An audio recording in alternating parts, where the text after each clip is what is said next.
Thank you for choosing wisdom of the Dharma. If you found this video insightful, hit the like button, subscribe, and turn on notifications, so you never miss a new update. Your support helps us keep sharing powerful, life-changing wisdom with the world. And don't forget to drop a comment below. We'd love to hear your thoughts. Let's grow and learn together. Part 1. The Forbidden Word and the Invisible Barrier to Wealth. Have you ever walked into a beautiful home, spacious, bright, filled with peaceful energy, and felt like something about it was unreachable to you? Not because you didn't want it, or didn't believe you deserved it, but because something invisible stood between you and that life. It's a strange feeling. Like pressing your hands against glass, seeing the abundance, the harmony, the success, yet never quite touching it. You've read the books. You've repeated affirmations. You've tried to stay positive. And still, something doesn't shift. What if I told you there is a single word, one you may already be saying unconsciously, that acts like a spiritual wall between you and wealth? Not a curse. Not a punishment. But a subtle frequency misalignment, a kind of self-sabotage disguised as ordinary speech. You see, in Buddhist teaching, speech is not just a method of communication. It is karma in action. Words are not neutral. They carry energy. They create imprints. And more importantly, they open or close energetic doors. The Buddha warned us about wrong speech not only because it harms others, but because it locks us into patterns of suffering. In the same way, there are words, seemingly harmless, that send signals of fear, doubt, or lack to the universe. You may think you're manifesting abundance, but one habitual phrase may be undoing your efforts every time it leaves your lips. This isn't superstition. It's resonance.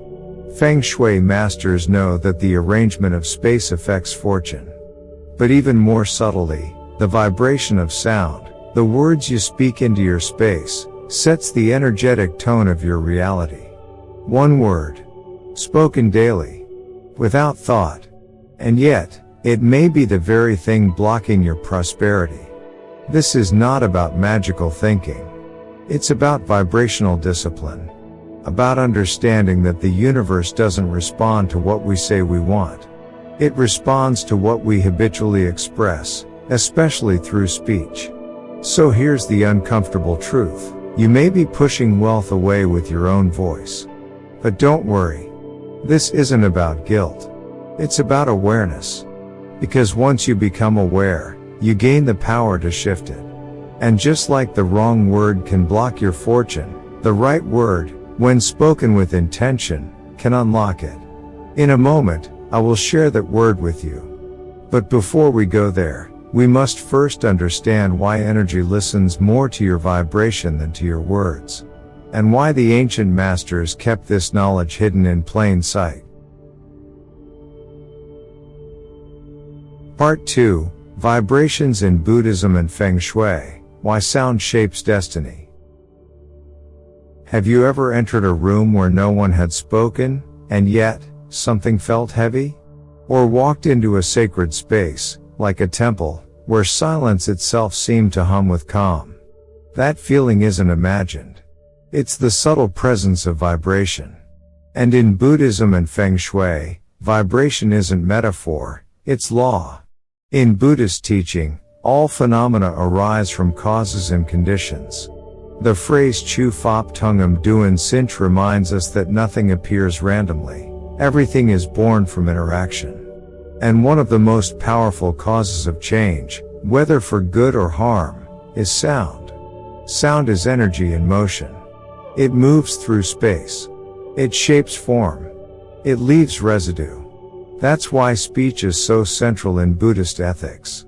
The Buddha didn't just warn us about harmful actions. He emphasized wrong speech, gossip, slander, harsh words, not just for their social effects, but because of their karmic vibration. What you say ripples through your own consciousness and through the energetic field around you. This is what's known as Kawang Yep, verbal karma. Every word you speak either aligns you closer to peace and prosperity, or drives you further from it. Now consider this: you say thousands of words a day. How many of them are charged with fear, doubt, complaint? These are not just habits, they are energetic signatures. And the universe responds not to your intentions, but to your emissions. In the realm of Feng Shui, the principle is equally clear. Feng Shui masters often advise not just on the placement of objects, but on the kind of sound that flows through a home. Spaces filled with arguing, loud chaotic media, or constant complaints tend to attract stuck energy. Qi, the life force, becomes disturbed. On the other hand, homes filled with harmonious sounds, like gentle conversation, mantras, wind chimes, chanting, or simply quiet, begin to sing with life. Wealth and opportunity enter easily because the frequency is welcoming. And science, too, has begun to catch up with what ancient masters always knew. Japanese researcher Masaru Emoto famously showed that water responds to sound and intention. Words like thank you and love produce stunning, symmetrical crystals. Words like hate or fool produced chaotic, broken ones. Your body is mostly water. Your space, too, is full of materials sensitive to vibration. So what happens when you speak one specific word again and again, one that carries a frequency of scarcity? Or a word that subtly rejects peace? The answer is simple: you resonate with what you repeat. This is why sacred languages, like Sanskrit, Tibetan, or Aramaic, were not used casually. Their syllables were constructed not just for meaning, but for resonance. Mantras, for example, are not magic, they are sound technologies. Each repetition is a tuning fork, adjusting your field to a higher harmony. Words matter. Not because of their dictionary definitions, but because of the vibration they carry. The universe doesn't hear your grammar. It feels your frequency. So if you feel blocked, if abundance seems distant, it may not be about what you're doing wrong. It may be about what you're saying unconsciously. In the next section, we'll explore how one single word, spoken with repetition, can either build your wealth, or quietly keep it away. Part 3, Words as Seeds, the Karma of Speech and Financial Flow. Imagine that every word you speak is a seed. Some fall onto fertile soil, bringing life, nourishment, and growth. Others fall onto stone, or worse, become weeds that take root and choke the energy of your environment. This is not just poetry. It's karma in action. In Buddhist thought, karma is not punishment. It's pattern. Whatever you plant, through thought, speech, or action, returns to you. And of the three, speech is often the most underestimated. Words feel temporary, but they echo. They lodge in your consciousness. They shape your beliefs. And over time, they solidify into reality. Think of someone who constantly says, "I can't afford that," or "money never stays with me." They may say it casually, even humorously. But each repetition is like watering the same plant: lack, struggle, scarcity.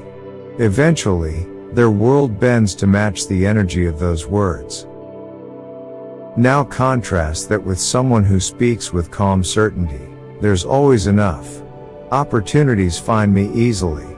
Even if they face challenges, their inner climate is fertile. Their words are aligned with receiving, not resisting. Speech isn't just expression, it's programming. And in a universe built on vibration, your words are code. Every sentence is an instruction to your subconscious. Every repeated phrase is a thread in the fabric of your future. The Buddha taught that right speech leads to right livelihood. That's not metaphor. It's energetic law. When your words carry compassion, clarity, and confidence, your actions begin to harmonize. And as your internal energy clears, external results follow. Wealth is not something you chase. It's something you align with. And that alignment begins with language, especially the words you say when no one else is listening. In the next part, we'll explore a specific word spoken by mystics, priests, and sages, a word believed to carry the very frequency of abundance. But before you speak it, you must understand why so many people unknowingly cancel their own blessings, just by how they talk. Part 4, the Word Sha Lama, ancient frequency or psychological trigger. Among the countless words spoken across centuries, one ancient word has quietly endured, passed down not through textbooks, but through whispers, rituals, and sacred repetition. That word is Sha Lama. It comes from Aramaic, a language spoken thousands of years ago by mystics, prophets, and spiritual teachers. While it's often translated as peace, the true essence of Sha Lama runs deeper. It carries the vibration of harmony, wholeness, and energetic alignment. In spiritual circles, it is believed to be more than a word, it is a frequency key. But let's pause. Is this just mysticism wrapped in pretty sound? Or is there something real, even measurable, behind it? Let's approach it from two angles, the esoteric and the psychological. Esoterically, Sha Lama was used in ancient initiations and blessings. It was spoken at thresholds, moments of transition, like birth, healing, or the beginning of spiritual practice. The belief was simple. Certain sounds carried specific vibrations that could tune the energy field of a person, just as a tuning fork adjusts a string to perfect pitch. Psychologically, repetition of Sha Lama functions like a mantra. It calms the nervous system. It reorients attention away from chaos toward coherence. And when said with intention, it creates what cognitive scientists call a semantic anchor, a word that brings the mind and body into alignment. That alone shifts behavior, decisions, even biology. What makes Sha Lama special is not just the history or mystique, it's the emotional state it evokes. When spoken slowly, with presence, it produces a feeling of release, of being open, of being safe to receive.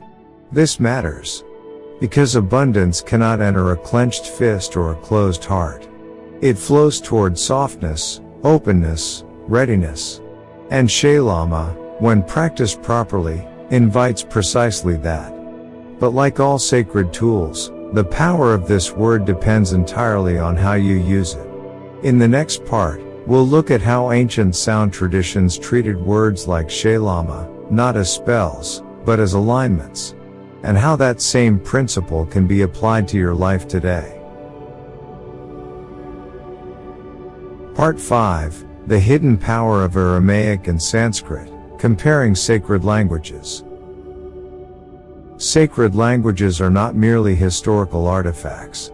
They are instruments, finely tuned tools designed to transmit energy, awareness, and alignment. Among the most powerful of these are Aramaic and Sanskrit, two ancient tongues separated by geography, yet united in spiritual purpose. Aramaic, once spoken across ancient Mesopotamia and the Levant, is widely believed to have been the mother tongue of Jesus and many mystics of his time. It is an emotionally resonant language, soft, breathy, rich in vibrational vowels. Words like Sha Lama were never shouted, they were breathed, like prayers carried on wind. In Aramaic, sound and spirit are not separate. The word ruha, for example, means both spirit and breath. This reflects a deeper truth. Vibration is not just communication, it is life force itself. Sanskrit, on the other hand, is a mathematically precise language rooted in vibrational science. It is the foundation of mantras, sutras, and philosophical treatises in Hinduism and Buddhism. Every syllable in Sanskrit is designed with phonetic accuracy and energetic intention. For example, the mantra Om Mani Padme Hum does not simply mean hail to the jewel in the lotus. It is believed to purify 6 realms of existence through its sound structure alone. Compare that with Sha Lama. While Sanskrit builds structure, like a palace of syllables, Aramaic flows like a river of breath. One is fire, structured, potent. The other is air, gentle, permeating. But both operate on the same principle. Sound creates state. When you repeat a Sanskrit mantra, your body begins to respond. Breath slows. Focus sharpens. Emotional chaos softens. Likewise, when you whisper Sha Lama, you're not just saying peace. You are inviting peace. You are aligning your nervous system, mind, and energy field to become a vessel that receives.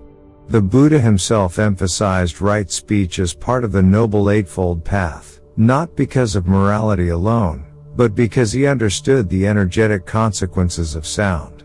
In many temples, chants are not translated, because the power lies not in comprehension, but in vibrational transmission. This is why these sacred languages endure. Not because people still speak them in daily life, but because their sound codes are timeless. They touch places in the psyche that modern language rarely reaches. So whether you use Sha Lama, Om, or Namo Amitwofo, what matters most is not the origin of the word, but the intention, vibration, and inner stillness with which it is spoken. In the next part, we'll explore why so many people block wealth, not because they lack the tools, but because their inner frequency remains tuned to fear. And how one small word, even used correctly, can fail, unless your inner field is ready to receive. Part 6. Why people stay poor even with the right technique. It's a question that frustrates many seekers. If I'm using the right mantra, the right word, the right method, why is nothing changing? The truth is both simple and difficult. The technique is only as powerful as the energy behind it. Think of a locked door. A key might be perfect in shape, but if your hand is trembling, uncertain, or too distracted to turn it, the door remains shut. The same principle applies to wealth and energy work. You may be saying the right words, even daily, but your inner field is filled with static, doubt, resentment, fear, or unconscious unworthiness. In Buddhist teachings, this is the subtle trap of craving without clarity. We want money, comfort, freedom, but we carry karmic residues of guilt about wealth, judgments about rich people, or fears of success. These inner conflicts act like countercurrents, pulling you back even as your mouth says abundance. From a Feng Shui perspective, your words might be flowing like water, but if your inner environment, the house of your mind, is cluttered with old beliefs, blocked energy, or emotional dust, that water has nowhere to settle. Qi cannot circulate in a space that's internally tangled. This is why people stay poor even when they chant wealth mantras. It's not because the mantras are weak, it's because the soil is not ready. Energy work is like planting. A mantra is a seed. A sacred word like Sha Lama carries profound potential. But the field, your body, emotions, and beliefs, must be tilled, opened, softened. Without inner readiness, the word becomes noise. With readiness, it becomes life. This readiness doesn't require perfection. It requires honest alignment. A willingness to feel joy, to accept good things, to release hidden resistance. It is this alignment, not just repetition, that opens the gates of fortune. In the next part, we will begin to explore the daily practices, drawn from Buddhist and Feng Shui principles, that prepare your inner temple to truly receive. Part 7. Daily Dharma Practices to Raise Wealth Energy. If you want wealth to flow into your life, you must first become someone it feels safe to visit.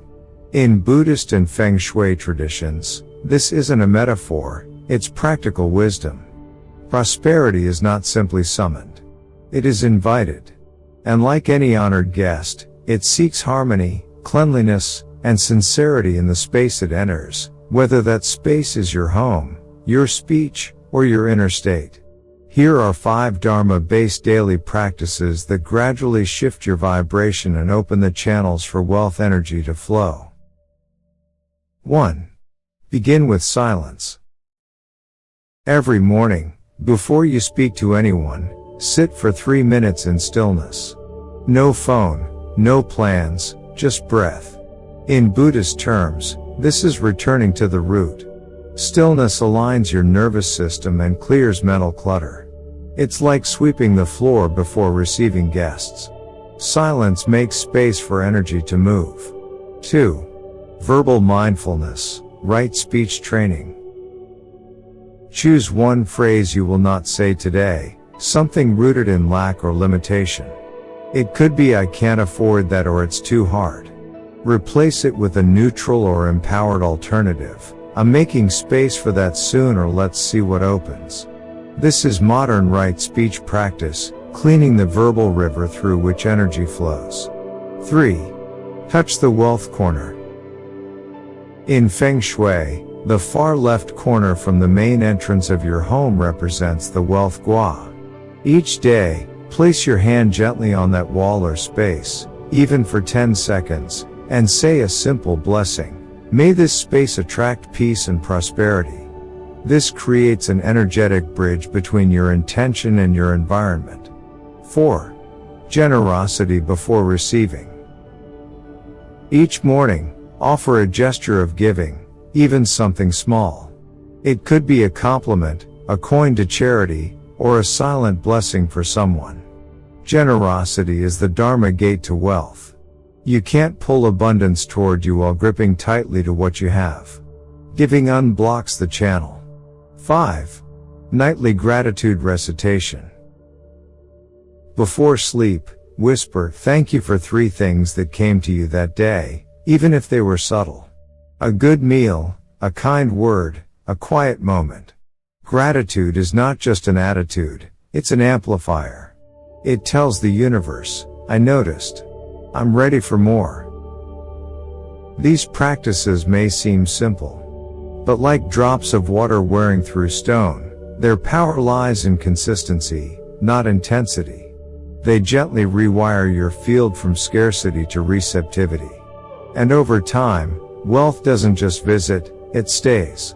In the next part, we'll explore real-life stories of transformation, people who applied these principles and witnessed abundance unfold in ways they never imagined. Part 8, Real-Life Case Studies, From Scarcity to Spiritual Wealth. Sometimes, the most powerful teachings are not found in scriptures, but in the quiet transformation of ordinary lives. Here are 2 stories of individuals who shifted from inner scarcity to spiritual abundance, not by chasing money, but by aligning with Dharma-based practices. Story 1, Claire, the overworked artist who found flow. Claire was a freelance illustrator living in Los Angeles. Talented, passionate, and constantly broke. She worked long hours, said yes to every underpaid job, and lived with a quiet belief that artists don't make money. She repeated that phrase like a mantra, jokingly at first, but soon it became a truth etched into her nervous system. One evening, exhausted and frustrated, she stumbled across a teaching on verbal karma. It hit her, she had been speaking scarcity into her own life. Inspired, she made a small vow to change the way she spoke about her work. Each morning, she began with a breath of silence and whispered, "I create with purpose, and prosperity finds me." She started declining jobs that drained her. She placed a crystal in her apartment's wealth corner and lit incense there every Friday, dedicating her practice to right livelihood. Within 6 months, something shifted. Clients began offering more. A publisher reached out with a book deal. Claire didn't manifest wealth in one moment, but she had become a person who welcomed it. Her energy changed, and so did her life. Story 2, Marcus, the small business owner who stopped chasing. Marcus ran a small cafe in Toronto. He loved his shop, but profits were flat, and stress was constant. He tried everything, ads, discounts, long hours, but nothing worked. "I guess I'm just not lucky with money," he'd often say to friends. After attending a Dharma talk on energetic blocks, Marcus realized his home and his thoughts were filled with pressure.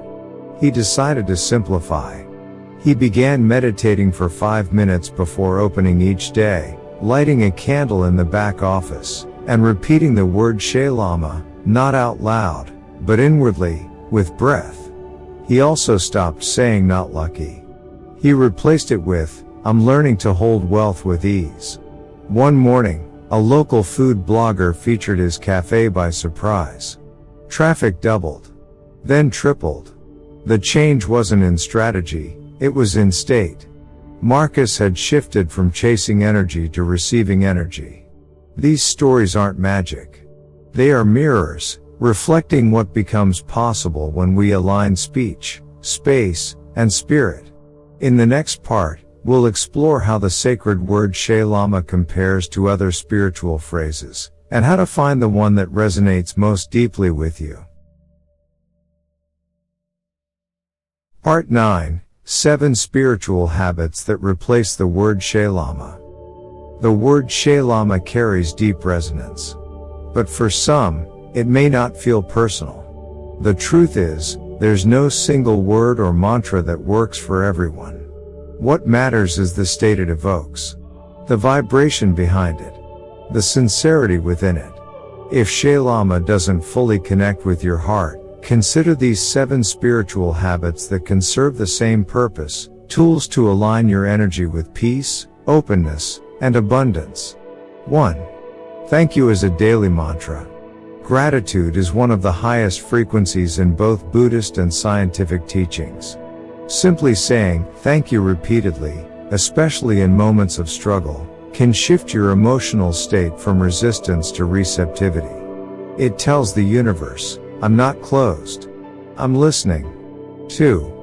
Breath anchoring with Nam Myoho Renge Kyo.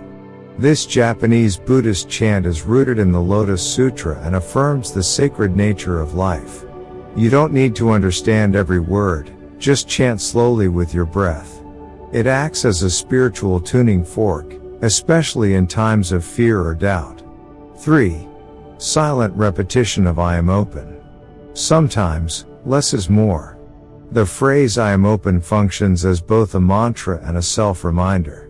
Whisper it during meditation, while walking, or doing housework. You are reaffirming your willingness to receive, not just money, but wisdom, compassion, and peace. 4. Clearing space with bells or chimes. Instead of words, let sound itself become your practice. In many Buddhist temples, a single bell signals a return to presence. Ringing a chime in your home's wealth corner or near your altar is like saying, "This space is alive, awake, and ready." 5. The Gasho ritual, palms together. In Zen tradition, placing your palms together at heart center, even for a few seconds, signifies unity, humility, and sacred intention. Do this before handling money, opening your wallet, or beginning work. It transforms the ordinary into the sacred.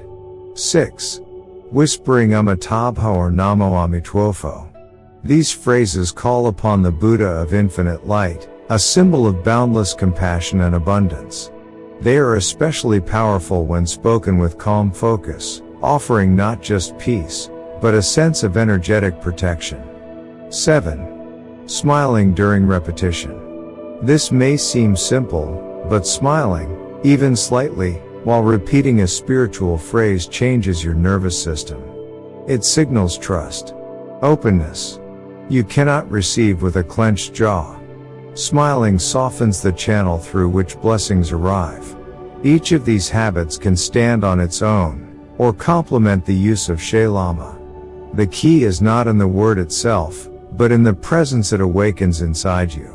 In the next part, we'll dive deeper into practical activation, how to integrate your chosen phrase or habit into daily life, using breath, timing, and consistency to unlock its true power. Part 10. Activating the energy of wealth, practice and the Dharma within. Words alone are not enough. You can repeat mantras 1,000 times, but if your energy remains misaligned, the doors of abundance stay closed. In Buddhist tradition, insight without practice is like a lamp without oil, beautiful in theory, but unable to light the way. So how do you make wealth not just a wish, but a lived frequency? The answer lies in simple, sacred consistency. You don't need a perfect environment or hours of meditation. You need a few deliberate acts, done daily, with presence, that train your body, mind, and spirit to resonate with receiving. Here are 4 Buddhist-inspired ways to activate that shift. 1. The first word ritual. Upon waking, before your feet touch the floor, say one sacred phrase, Sha Lama, thank you, or simply I am open. The first word you speak each day sets your frequency. Make it a vibration of peace, not pressure. 2. The breath reset technique.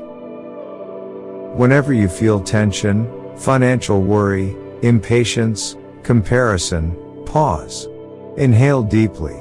On the exhale, say your phrase slowly. This interrupts karmic reactions.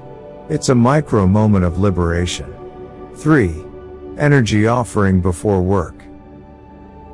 Before engaging in any money-related activity, checking your bank account, sending an invoice, making a decision, pause for 3 breaths. Bow inwardly.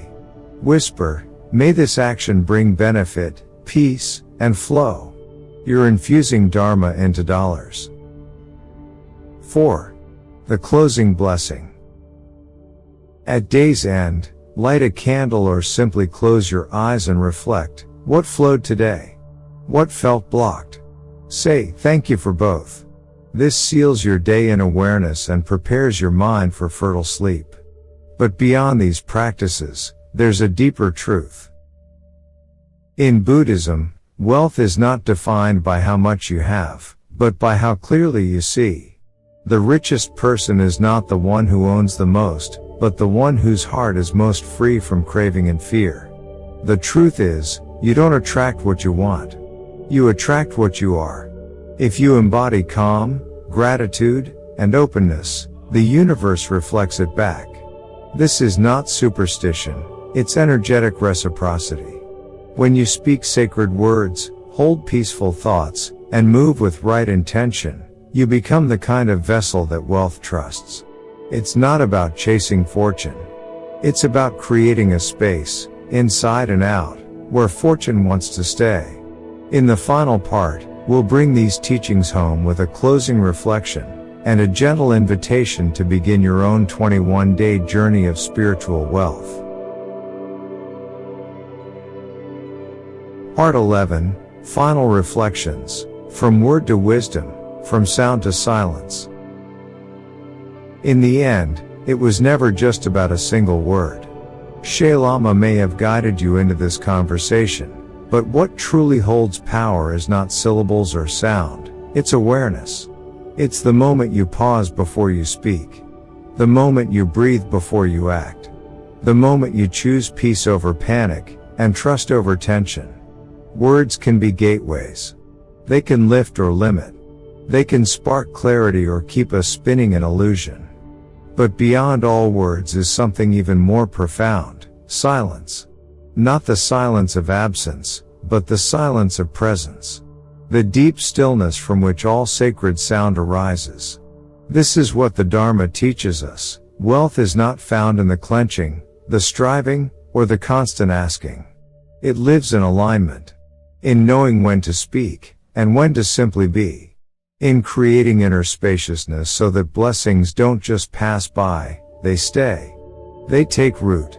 So if you remember anything from this journey, let it be this. You are not separate from abundance. You do not need to force your way into wealth. Your energy, tended with care, will call in what is already seeking you. You are the field. the seed, and the rain. And every word you choose from today forward is either a watering or a withering. Let that truth empower you, not with pressure, but with peace. As you walk your own path, choose words that heal. Create spaces that invite grace. And above all, honor the sacred silence that follows true wisdom. The universe is always listening. The question is, what frequency are you sending out? Breathe. Begin again. And remember, Sha Lama is not the end. It's the beginning of how you speak to life, and how life speaks back. If this message resonated with you, even in the smallest way, please support our journey of mindful living and spiritual awareness. Like this video to help it reach others who may need it. Subscribe to Wisdom of the Dharma for more teachings on spiritual energy, wealth consciousness, and the Dharma path. Turn on notifications so you never miss a new insight or guided reflection. We are deeply grateful for your time, your presence, and your willingness to look within. May your words be gentle. May your path be clear. May your energy open the gates to everything you seek. Until next time, may you walk in peace, speak in truth, and dwell in abundance.